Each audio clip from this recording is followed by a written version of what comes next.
Jóvenes, continuando con el tema, vamos a ver ahora la segunda parte, que es ergonomía. Es un tema muy importante porque esta ciencia nos enseña a nosotros a cómo mm, trabajar, se podría decir, de manera adecuada, cómo hacer que nuestras horas de trabajo en en nuestro consultorio, en este caso, sean lo más productivas posible, ¿no es cierto? Es decir, a poder hacer la mayor cantidad de trabajos en el menor tiempo posible, con la mayor calidad posible y con la menor fatiga posible también, ¿no? Porque el trabajo que realiza el odontólogo en la consulta realmente es cansador. Estar, especialmente en un inicio, cuando comenzamos a trabajar, estamos eh, prácticamente todo el día en nuestros consultorios y a veces casi toda la semana. Entonces, si no aprendemos a hacer una distribución adecuada, por ejemplo, de las áreas que tenemos en nuestra clínica, de los mobiliarios que tenemos en nuestra clínica, de el personal que tenemos en la clínica, del tiempo que le vamos a dar efectivamente a nuestro trabajo en la clínica, etcétera, si no lo planificamos adecuadamente, de repente puede hacer que el resultado de nuestro trabajo cotidiano no sea precisamente el que esperamos. Esta es entonces una ciencia que nos enseña a nosotros a poder hacer un trabajo planificado y obviamente más eficiente también.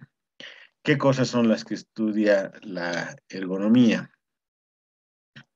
Eh, Podemos decir que estudia los factores de riesgo que tienen las personas en el lugar de trabajo, la carga mental que este trabajo puede ocasionar al profesional en este caso, que puede redundar en una fatiga de repente muy temprana en nuestro trabajo, el gasto energético que vamos a desarrollar en las horas de trabajo efectivas en nuestro consultorio en este caso, ¿no? Les decía que el trabajo en el consultorio suele tornarse bastante pesado cuando estamos muchas horas de nuestra vida, de nuestros días en el consultorio.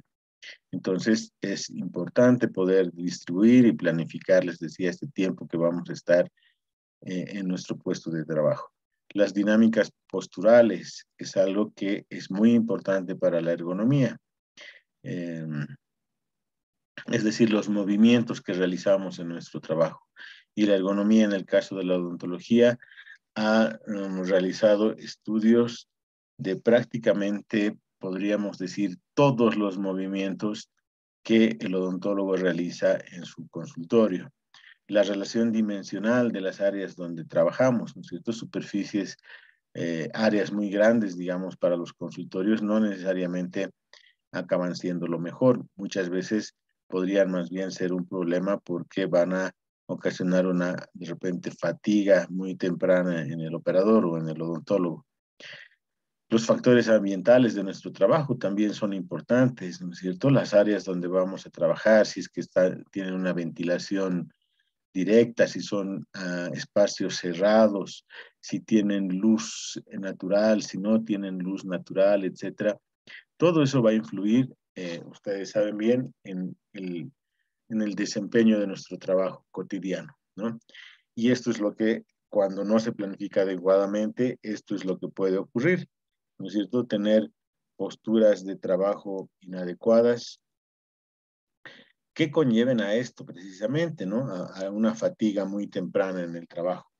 Y las posiciones de trabajo que tenemos los odontólogos en nuestros consultorios, al lado de nuestros sillones, pueden ocasionarnos muchas veces no solamente problemas de fatiga, sino también problemas de salud quizás bastante serios, ¿no?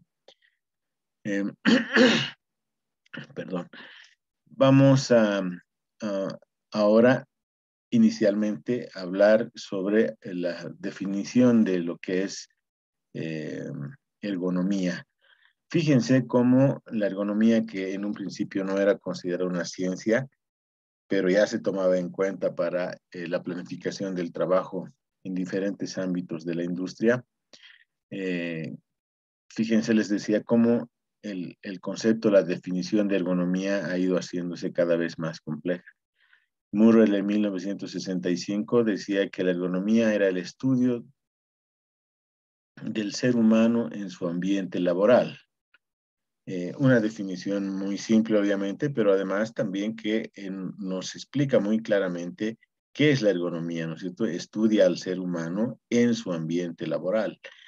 Pero con el paso del tiempo hay muchas más definiciones entre estas dos, entre 1965 y 1988.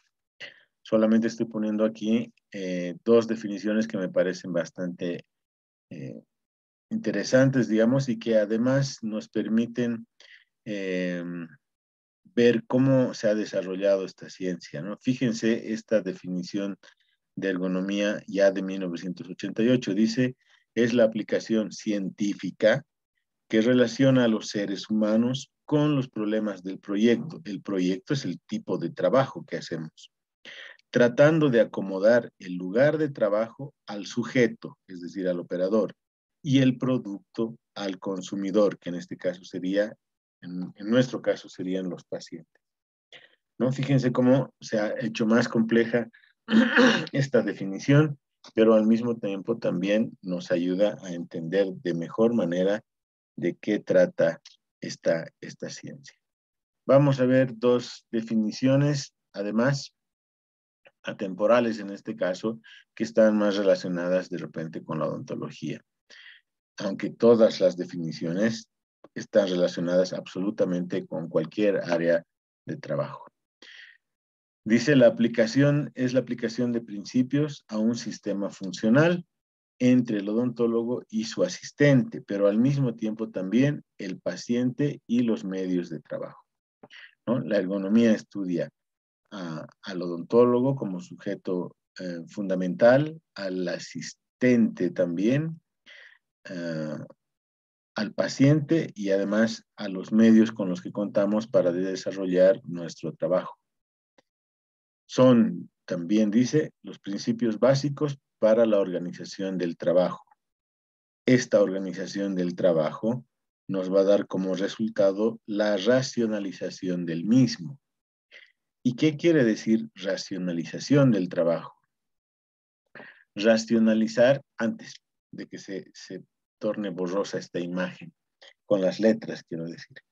Miren, esta es una imagen, obviamente todo el mundo se da cuenta que es una imagen, una foto antigua, ¿no es cierto?, de una fábrica de automóviles. En realidad es una fábrica de los automóviles Ford.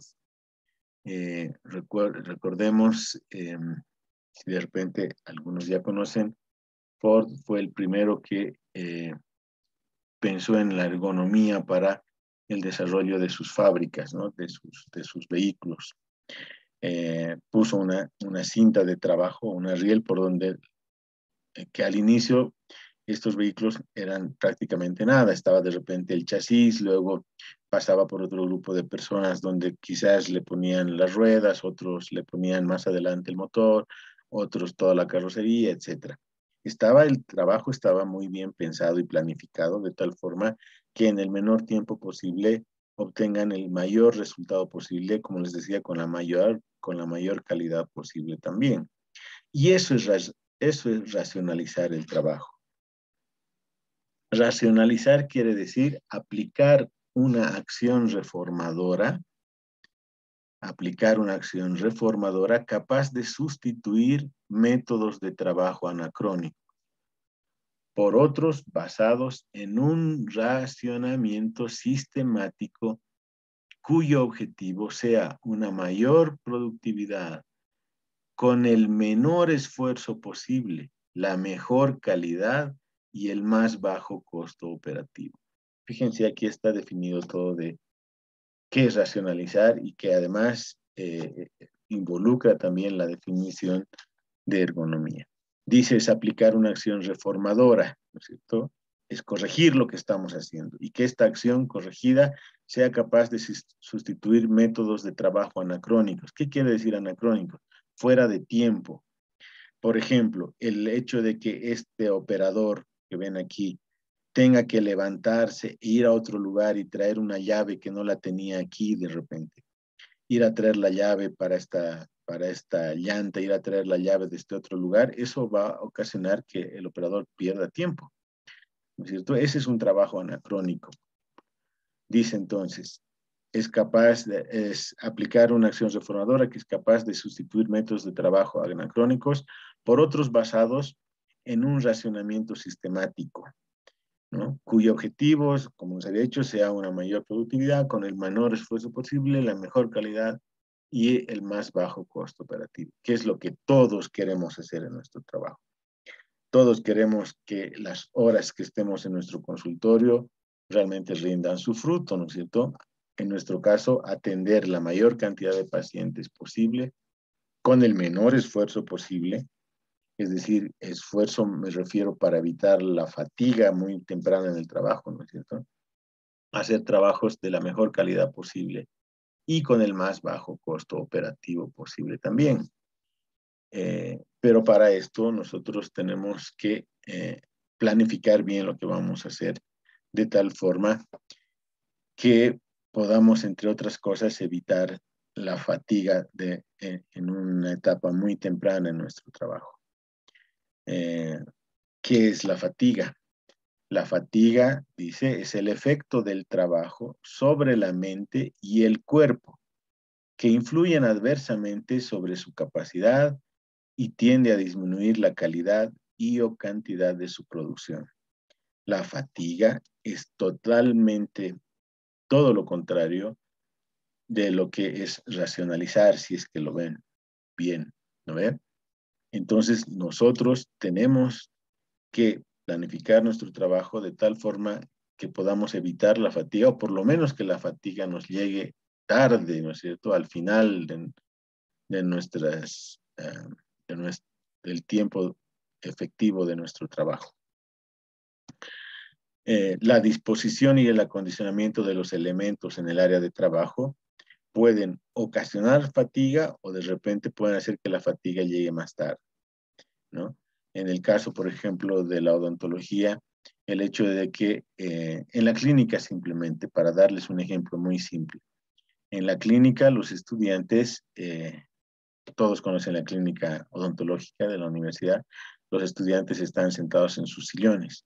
Algunos están más cerca de la ventanilla donde dan los materiales y otros están prácticamente en el otro extremo de la sala. Entonces, aquellos que están al final de la sala seguramente van a tener que caminar más veces hacia la ventanilla, ¿no es cierto? Varias veces en el desarrollo de su trabajo, en las horas que tienen disponibles para una determinada clínica. Y este constante ir y venir solamente a pedir materiales, a lo mejor puede ocasionarles la fatiga más temprano, a diferencia de aquellos que están más cerca de la ventanilla. Es por eso que nosotros les recomendamos en la asignatura de operatoria siempre que trabajen a 4 manos, ¿no? Es decir, el operador es el que está atendiendo al paciente, no se levanta para nada de su butaca, y un asistente que sea la persona que vaya a recoger los materiales, vaya a pagar el presupuesto, etcétera.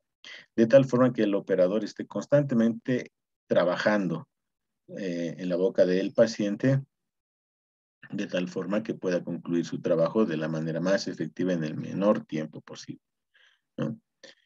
Las áreas, entonces, la disposición, mejor dicho, y el acondicionamiento de los elementos en las áreas de donde trabajamos es muy importante para evitar esta fatiga.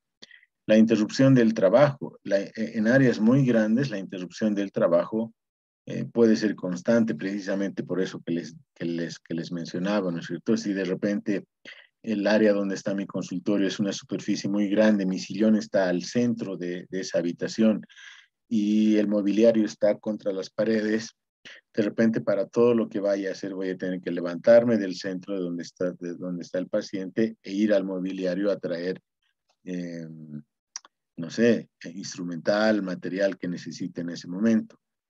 A diferencia de que si yo acomodo adecuadamente el mobiliario cerca del sillón y cerca del alcance de mis brazos o de mis manos, de tal forma que lo único que tenga que hacer es girar sobre esa butaca donde estoy sentado para levantar o recoger materiales o instrumental que necesiten en ese momento.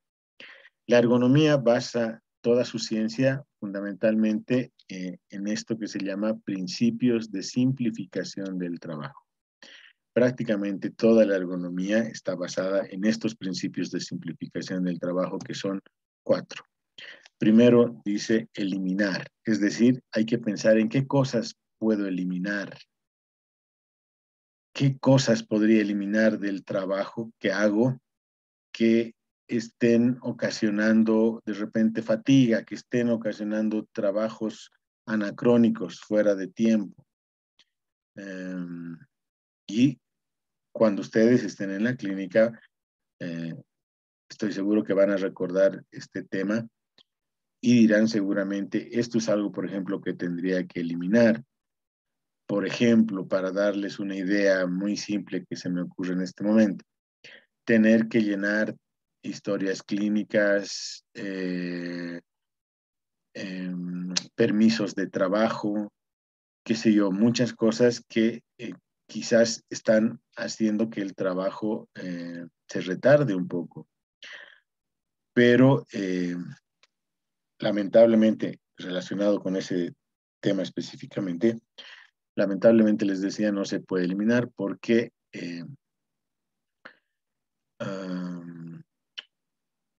nosotros como docentes necesitamos verificar absolutamente paso por paso todo lo que están haciendo para nosotros corroborar adecuadamente que el trabajo que están realizando es el correcto. Entonces, el estudiante necesariamente tiene que mostrarnos paso a paso en su historia clínica todo lo que está haciendo y tiene que ir anotando también ahí, ¿no?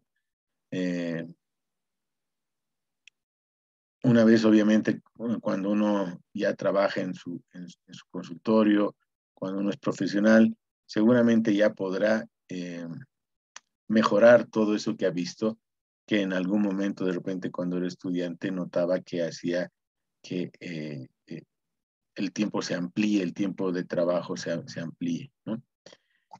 Pero bueno, hay que pensar absolutamente de todo lo que uno puede hacer. Cuando uno piensa en eliminar, muchas veces, bueno, en realidad, siempre hay cosas que están por demás, a lo mejor en nuestro trabajo, que son movimientos o desplazamientos anacrónicos, como decía. El segundo principio de simplificación del trabajo es combinar.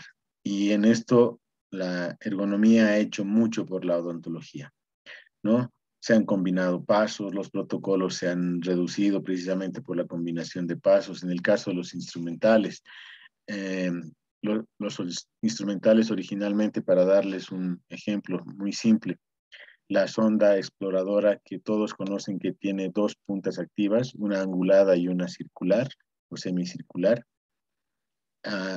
Inicialmente eran dos sondas exploradoras, perdón. Una sonda exploradora tenía la punta angulada y la otra sonda exploradora tenía la punta curva. Y claro, obviamente ahora uno dirá, pero qué ridículo, o sea, si lo correcto era que tenga ambas puntas activas o las dos puntas como ahora están, ¿no es cierto?, en el mismo mango, en los extremos. Pero bueno, así se ha hecho, así era en los inicios y con muchos instrumentos que ahora ustedes manejan y van a manejar, ha habido esos cambios, ¿no? Que están relacionados precisamente con este principio de combinar. Y se pueden combinar muchas cosas en los pasos, en los protocolos, en la preparación cavitaria, el uso de fresas, etcétera, etcétera. Reubicar, esto es bien importante también, ¿no? Reubicar los mobiliarios, ¿no? de tal forma que, como les había dicho hace un instante, todo esté más cerca del alcance de nuestras manos. Y el último principio de simplificación del trabajo es simplificar. Y también aquí todos tenemos nuestro criterio de qué cosas se puedan simplificar. Eh, y seguramente ustedes cuando estén en el trabajo en las clínicas dirán, aquí hay muchas cosas que simplificar, y así es, pero es una universidad. El trabajo que hace el estudiante tiene que seguir protocolos rígidos, eh, de tal forma que el docente pueda evaluar de manera adecuada todo su desempeño en las diferentes clínicas. Mm, Hay cosas que sí se pueden y hay cosas que en el caso de la universidad, en los procesos de enseñanza-aprendizaje, de repente no son tan fáciles de simplificar. Alguien que no se puede simplificar o eliminar es, siempre les digo, al docente. Quizás el docente sea para muchos estudiantes el que le retrasa más porque le está preguntando y el estudiante no sabe responder adecuadamente, tiene que detener su trabajo porque no conoce el protocolo, etcétera. Pero al docente no se lo puede eliminar. Hablo del docente en general, no estoy hablando específicamente de un docente, ¿no? Fíjense en el caso de los sillones odontológicos, por ejemplo. Este no será precisamente el primer sillón odontológico. Estaríamos hablando de la etapa intermedia, en realidad, entre los primeros que eran de madera a los que tenemos ahora, a los que se llaman sillones relax. Estos eran los intermedios, que eran más bien eh, una especie de sillones copia de los sillones que utilizaban los barberos, ¿no? Pero obviamente con mayores prestaciones, digamos, este tipo de sillones más cómodos para el paciente, pero donde el operador, el odontólogo en este caso, tenía que trabajar siempre parado, es decir, tenía que trabajar de pie. Y ese trabajo en esas épocas realmente era cansador, estar de pie toda la mañana, toda la tarde, hacía que el operador se fatigue mucho más rápido, ¿no? Luego han aparecido estos otros sillones que se llaman relax, que son los que conocemos todos, sillones más ergonómicos, donde el operador o el odontólogo ya podía trabajar, puede trabajar sentado, donde tiene todo al alcance de su mano. Además, está pensado inclusive para el trabajo, el apoyo del auxiliar, donde también el auxiliar tiene estos mismos elementos, no todos, pero los más básicos al alcance de su mano, de tal forma que nos puede ayudar, ya sea con la irrigación, con el secado, con la jeringa de aire, con la aspiración de la saliva a través de estos suctores, con la aspiración de la sangre con suctores para sangre, etcétera, etcétera. Los comandos para mover el sillón están tanto del lado del operador como del lado del asistente. Fíjense, realmente es todo mucho más ergonómico, ¿no? Estos son algunos elementos donde se ha utilizado este principio de combinar. Es lo que les decía, miren, las sondas exploradoras inicialmente eran así. Eran dos sondas exploradoras, una con esta punta activa curva y otra con esta angulada. Pero claro, luego han pensado en hacer un solo instrumento en vez de tener dos, que tenga un solo instrumento que tenga las dos puntas activas. Lo mismo había sucedido con los portaamalgamas, que bien, si bien ya no los utilizamos ahora, pero los portaamalgamas antes solamente tenían una parte activa. ¿Cuál era la diferencia entre una de estas, aparte de la angulación? La cantidad de amalgama que se podía poner en el portaamalgama aquí en esta parte, ¿no? Estos eran más delgaditos para cavidades más pequeñitas, más delgadas, y estos eran de mayor diámetro para cavidades más amplias, obviamente. Entonces, en vez de tener estos dos tamaños en dos diferentes instrumentos, se los colocó en un solo marco. Los principios básicos de la odontología a cuatro manos. Les había dicho también hace un instante que para evitar estos movimientos anacrónicos, este tipo de trabajo anacrónico que se desarrolla y bastante en la odontología, es que nosotros siempre incentivamos a los estudiantes a que trabajen a cuatro manos. Es decir, el operador sentado al lado del paciente y la asistente o el asistente cooperando siempre en el trabajo al operador. El simple hecho de estar haciendo succión y además separación de repente de la lengua, en este caso con el suctor de saliva, y tener la posibilidad de, si es que se empaña el espejo, la asistente irrigar, limpiar, lavar el espejo, etcétera, es una gran ayuda para el operador. En vez de que el operador se tenga que levantar a buscar algún instrumental, algún material, el asistente se levantará de tal forma que siga trabajando y no tenga que detener, digamos, su trabajo el operador. ¿Cuáles son estos principios básicos de la odontología 4 manos? Primero, el operador y el asistente están sentados siempre junto al sillón y realizan cada paso del tratamiento cuidadosamente planeado previamente. Uno dice, el operador y el asistente están permanentemente sentados en el sillón al lado del paciente y van a realizar el tratamiento previamente planificado, ¿no? Por eso siempre tenemos una historia clínica donde hay un odontograma, donde está registrado absolutamente todo lo que tiene cada uno de los dientes de nuestro paciente. Así que cuando vuelva el paciente a una siguiente cita, antes de que el paciente esté con nosotros, nosotros podemos ver qué dientes tiene que haya que tratarles en operatoria, ¿no?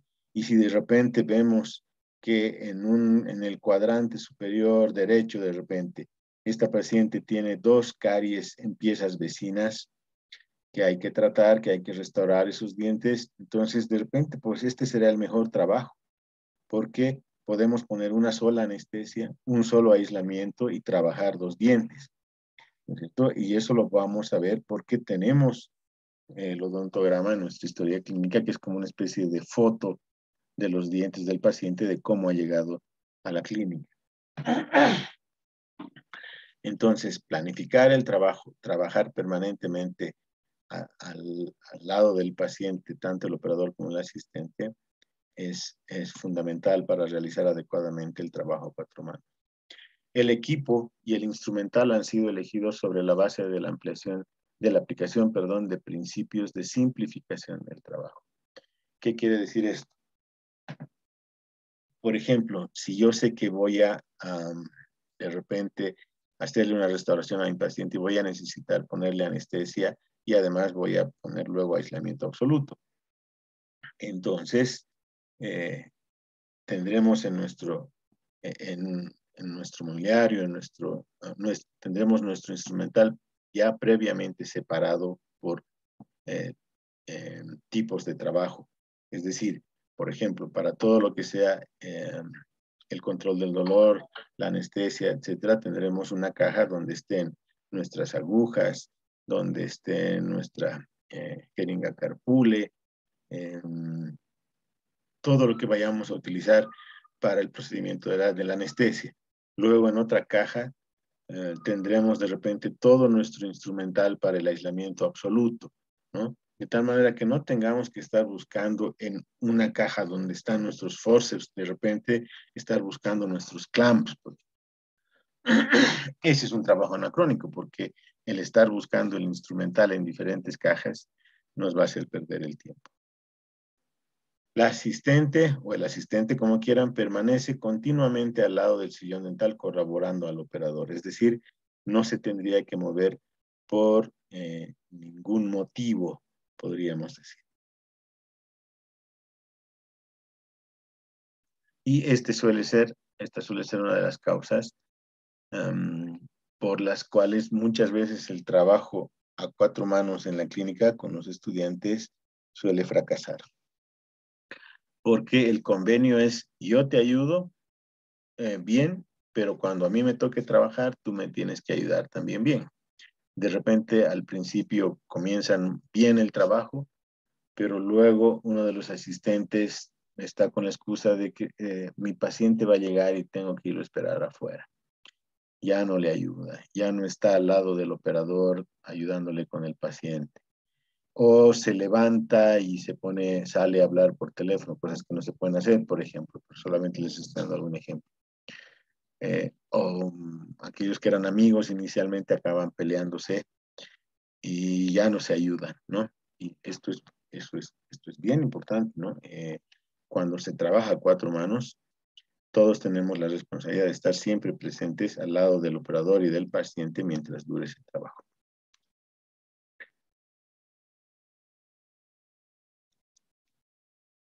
Y por último, los casos han sido diagnosticados con cuidado, dice, cuentan con un plan de tratamiento planificado paso a paso. Y esto requiere obviamente de conocimiento de los protocolos tanto del operador como del asistente o del asistente. ¿No ve? Porque los casos que vamos a tratar tienen que haber estado diagnosticados previamente. Al estar diagnosticados, nosotros automáticamente tenemos que saber cuáles van a ser los pasos, los procedimientos para el tratamiento de ese caso específicamente. Y en el caso de la clínica, el estudiante tiene que, por lo menos inicialmente de manera teórica, tiene que explicarnos en qué va a consistir su trabajo, cómo va a desarrollar el tratamiento, ¿no? Y eso requiere necesariamente de los conocimientos de parte de los estudiantes. La economía de los movimientos en el consultorio es también una parte muy importante del trabajo de la ergonomía relacionada específicamente con la odontología. ¿Qué quiere decir economía de movimientos? Esto lo vamos a entender, esta palabra de economía la vamos a entender como ahorro, más o menos. Ahorro de movimientos en el consultorio. Tratar de hacer la menor cantidad de movimientos, especialmente anacrónicos, que nos lleven en el retardo de nuestro trabajo. Y la ergonomía para que nosotros podamos lograr este ahorro de movimientos, esta economía de movimientos en el consultorio, es que ha clasificado los movimientos del odontólogo, especialmente los movimientos de la mano, los dedos, los brazos, etc. Miren, los ha clasificado así. Primero, los movimientos de clase 1. Los movimientos de clase 1 son aquellos que se desarrollan básicamente en los dedos o con los dedos, ¿sí? Si vemos en esta imagen, el movimiento de clase 1 será lo que hacen estos dedos solamente. Los movimientos de clase 2 son aquellos movimientos donde están involucrados ya no solamente los dedos, sino también las muñecas, es decir, el movimiento de toda la mano, ya no solamente de los dedos. Los movimientos de clase 3, donde están involucrados los dedos, las muñecas y el antebrazo a partir del codo, ¿no? Los movimientos de clase 4 son aquellos movimientos de la totalidad del brazo a partir del hombro ya no solamente a partir del codo, sino a partir del hombro, movimientos más amplios, podríamos. Los movimientos de clase 5 son aquellos movimientos del brazo con rotación del cuerpo. Fíjense, ya no solamente es hasta el hombro, es todo el brazo, el hombro, pero además el cuerpo va a rotar, va a girar. Y luego están los movimientos de clase 6, que es cuando el operador se levanta de su puesto de trabajo, se levanta de su butaca, del mocho, como habíamos dicho en el tema de consultorio dental. Ahora, fíjense, los primeros tres movimientos están con un signo más o positivo y estos últimos tres con un signo negativo. ¿Qué significa? Que la ergonomía considera estos movimientos, los de clase 1, 2 y 3, como movimientos ergonómicos, altamente ergonómicos, es decir, que nos promueven el ahorro de movimientos. Y en cambio a estos otros tres, es decir, los de clase 4, 5 y 6, como movimientos muy poco ergonómicos y que van a producir trabajo de tipo anacrónico, ¿no? El hecho de tener que levantarse, incluso de girar el cuerpo, miren, para la ergonomía ya es un movimiento de tipo anacrónico, ¿no? Y el hecho de trabajar, por ejemplo, a cuatro manos, va a hacer que todo esto, que todos estos movimientos sean utilizados por el operador y este grupo de otros tres movimientos, el 4, el 5 y el 6, sean realizados por el asistente o la asistente. Entonces, es muy importante, vuelvo a recalcar, planificar absolutamente todo nuestro trabajo. La ergonomía también nos habla de principios básicos para disminuir y aprovechar los movimientos. Son una especie de consejos en este caso. Miren, dice, primero, utilice movimientos que requieran menor recorrido. Ya lo hemos repetido varias veces en este tema esto. Disminuir el número de movimientos con todo el cuerpo, porque son considerados totalmente anacrónicos. Eliminar los movimientos largos, el tener que estirarse, el tener que estirar el brazo para llegar a algún material, a algún instrumental. Eso ya es un movimiento de tipo anacrónico o poco ergonómico. Ubique los objetos, dice, a emplearse lo más cerca posible de donde van a ser utilizados. Para esto, los carritos articulados con ruedas nos sirven muy bien para poner diferente tipo de instrumental y material. Prefiera los movimientos suaves y continuos a los movimientos en zigzag. ¿Cuáles son esos movimientos en zigzag? Cuando uno está moviendo la mano, removiendo el instrumental de una caja, tratando de encontrar un instrumento que no sabe dónde está. Muchas veces los estudiantes, cuando somos estudiantes, llenamos nuestras cajas con la mayor cantidad de instrumentales posibles para tener menos cajas que llevar, pero está mezclado todo y cuando se les pide un material o instrumental específicamente, no saben dónde está y empiezan a remover todas sus cajas tratando de llegar al fondo a ver si está escondido ahí adentro. Ese es un movimiento, por ejemplo, de tipo zigzag. Planee previamente su tarea sobre la base de casos comunes. Lo que les había dicho antes. Por ejemplo, para el aislamiento absoluto, tanto los materiales y el instrumental como los procedimientos son siempre los mismos. Entonces, todo el instrumental para aislamiento absoluto estará en una caja. Todo el instrumental para hacer restauraciones con resinas estará en otra caja, ¿no? De tal forma que no tengamos que estar buscando desesperados de repente algún instrumento que nos han pedido y que no está en el lugar donde debería estar, en el puesto de trabajo. Un ambiente de trabajo excesivamente amplio no es lo mejor, ¿no? Aquí en esta foto pueden ver un área de trabajo muy amplia. Aquí puede estar de repente algún tipo de instrumental, aquí no va a entrar todo el instrumental y material que necesitamos. Con seguridad, muchas cosas que no pueden estar aquí van a tener que estar de repente en este otro frente o aquí donde no se ve, y eso va a requerir necesariamente de que el operador o el asistente se tenga que levantar, pero de su puesto de trabajo e ir a buscar esos materiales instrumentales. Si es que está el asistente, bueno, el problema no será tan grande, pero si trabajamos solos, el operador va a tener que levantarse a buscar todo eso. En cambio, un área más reducida, pero bien planificada para el desempeño de nuestro trabajo, hará que el operador tenga al alcance de su mano un cierto tipo de mobiliarios donde hay instrumental, al otro lado también, y el asistente tendrá las mismas opciones a este otro lado, al alcance de su mano, con solo girar un poco, tendrá otro espacio donde poder colocar materiales o instrumentales, ¿no? Fíjense que los espacios muy amplios, les decía, no son necesariamente lo mejor. ¿Cuál es el puesto de trabajo del odontólogo? El puesto de trabajo del odontólogo es la boca del paciente. Este es nuestro puesto de trabajo. Nosotros trabajamos en la boca del paciente.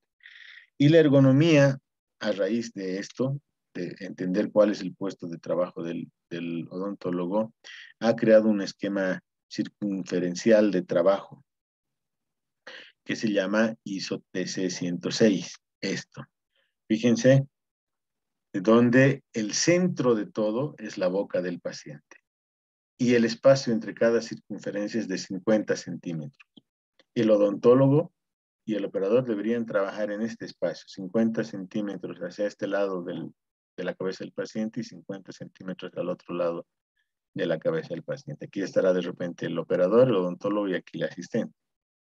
La ergonomía estudia qué movimientos hace el odontólogo en esta área, qué movimientos tiene que hacer en esta otra área, en esta superficie, qué otros podría hacer aquí.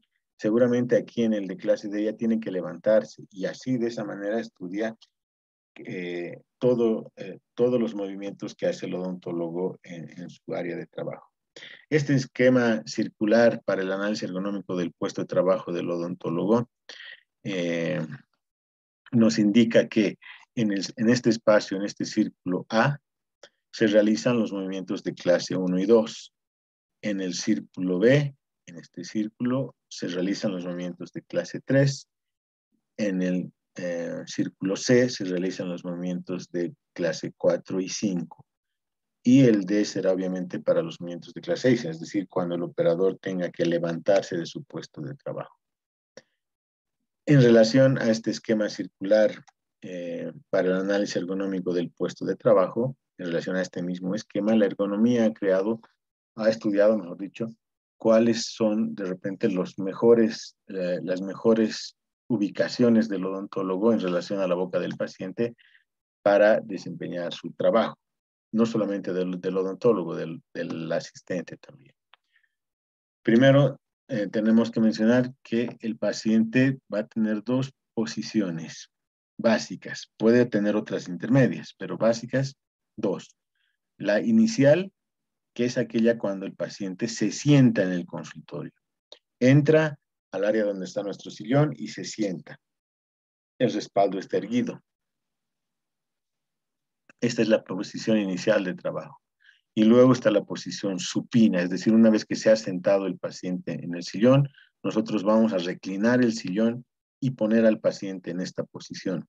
Supina es cuando los talones están más o menos a la misma altura del mentón del paciente. Aquí todavía no está precisamente en una posición supina, pero esta posición supina es la que recomienda la ergonomía para el trabajo, para atender a los pacientes. Y realmente es una posición cómoda, adecuada, que evita mal posiciones en la postura del operador, del asistente, etc. Además, en esta posición se dice que el paciente se siente siempre más indefenso. ¿Eso qué quiere decir? Que hace menos movimientos inadecuados, ¿no? En el caso de los niños, por ejemplo, el quererse sentar de golpe, el querer ir a escupir, cuando nosotros tenemos instrumental cortante o punzo cortante en la boca, que es muy peligroso, etc. Esa es la mejor. Además, que en esta posición el operador tiene una visión directa de mayor cantidad de superficies de las caras de las coronas de los dientes, ¿sí? La posición del operador es importante. Siempre los muslos deben estar 90 grados en relación con las pantorrillas, digamos, del operador, y la espalda totalmente erguida. Y obtener esta oposición es más fácil cuando el paciente está en posición supina o totalmente echado. Y nuestros sillones nos dan esa posibilidad. Para operadores de menor altura, de menor estatura, digamos, el mocho, la butaca se puede mover en altura, de tal forma que esta angulación entre los muslos y las pantorrillas del operador estén aproximadamente en 130 grados, ¿no? Para poder obtener esta misma postura de trabajo, pero con un operador de repente de menor estatura.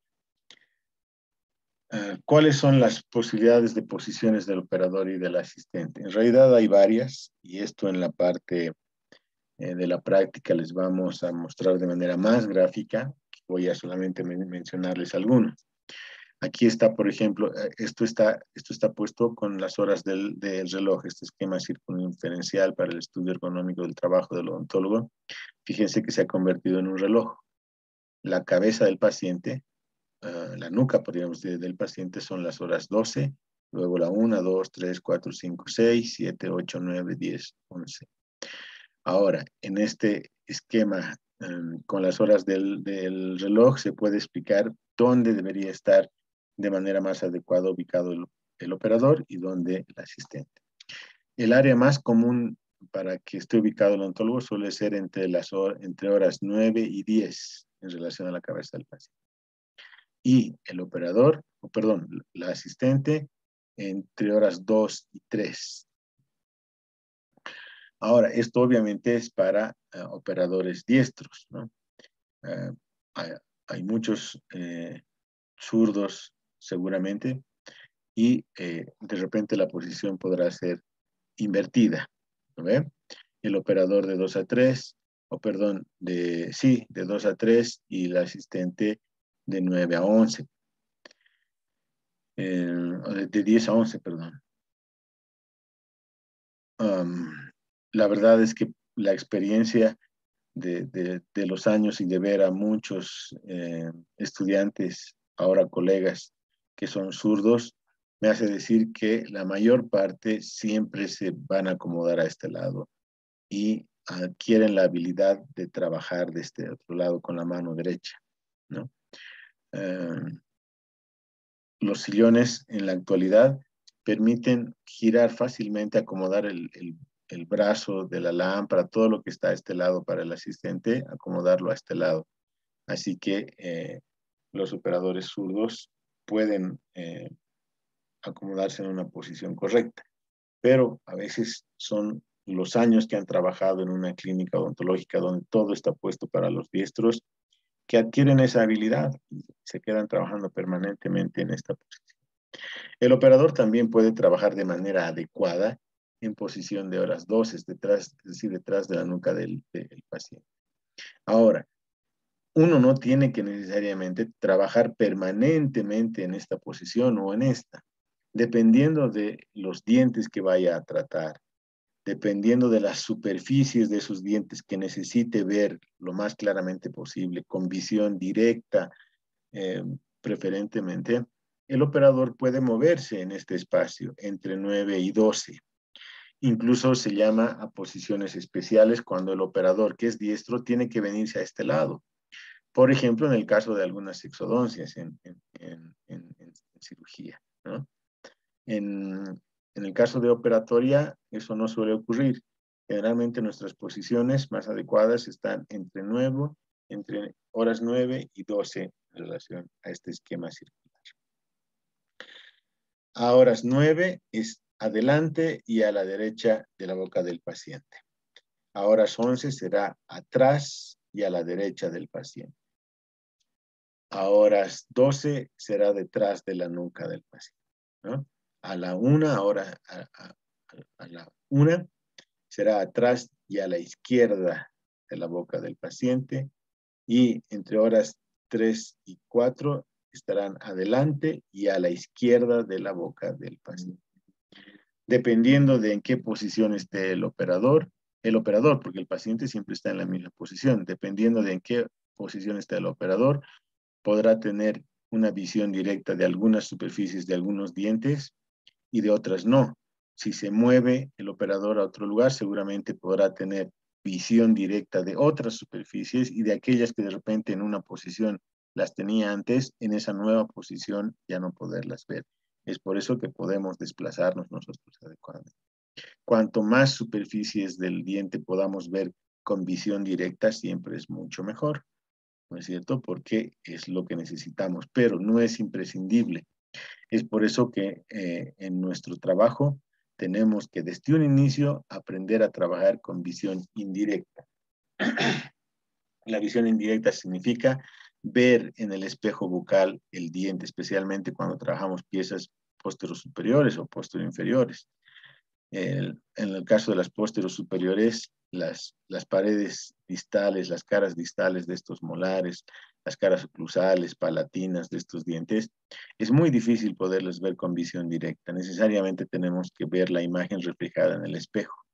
Y cuando se trabaja con el espejo, es como cuando uno maneja un carro y está yendo en retro, como cuando está estacionando. Hay que hacer algunos movimientos que pueden parecer al revés, digamos, ¿no? Pero es solamente acostumbrarse. Uno adquiere esa habilidad muy pronto cuando empieza a trabajar con visión indirecta, y la visión indirecta realmente ayuda mucho. Hay algunos que no quieren hacer eso y empiezan a tener posturas muy inadecuadas para poder ver algunas superficies de los dientes con visión directa cuando no es posible o cuando no están acostumbrados al trabajo con visión indirecta con los espejos. Miren, estas son las posiciones correctas del operador. En este caso está a horas 8, ¿no? Es decir, está un poquito más hacia adelante de la boca del paciente, pero a la derecha. Esta es la posición correcta del operador. Si está a horas 11, por ejemplo, la posición correcta del operador será esta. A horas entre 12 y 1, la posición correcta del operador será esta. En esta posición, la visión directa de los dientes de la boca del paciente hará que podamos ver algunas superficies de los dientes, pero otras no las vamos a poder ver. Entonces nos cambiamos de posición y esas que no podíamos verlas inicialmente, las vamos a poder ver en esta posición. Estas que veíamos inicialmente, de repente ya no, y así sucesivamente. Es por eso que nosotros podemos ir modificando permanentemente nuestra posición, dependiendo de en qué dientes estamos trabajando y qué superficies de esos dientes o qué caras de esos dientes necesitamos trabajar, ¿no? Esto vamos a ver en la parte práctica. Cada docente va a hacer una explicación mucho más detallada de estas posiciones de trabajo. La posición del asistente también es importante, está estudiada por la ergonomía y la ergonomía nos dice que el asistente, la cabeza del asistente debe estar siempre a unos 15 centímetros por lo menos por encima de la cabeza del operador. Debería acomodarse en el caso de un operador diestro, el asistente debería estar a horas 3. La cabeza, les decía, 15 centímetros por encima de la cabeza del operador. ¿Por qué? Porque hay momentos en los que ambos necesitan ver la boca del paciente. Y si los dos están a la misma altura, es una de cabezazos entre los dos, porque los dos quieren ver de manera directa lo que tienen que hacer en la boca, ¿no es cierto? Entonces, el asistente siempre tendrá que estar, la cabeza del asistente tendrá que estar un poco por encima de la cabeza del operador. Bien, jóvenes, con esto hemos terminado este tema que en realidad engloba dos temas, que es el consultorio dental y ergonomía. Esta ha sido una clase donde hemos visto básicamente toda la parte general o de repente la parte básica de este tema. Y como les había dicho desde un principio, en la parte práctica, en el laboratorio, vamos a poder desarrollar de manera mucho más minuciosa cada aspecto de este tema. Bien, jóvenes, que estén bien. Gracias por su atención. Hasta luego.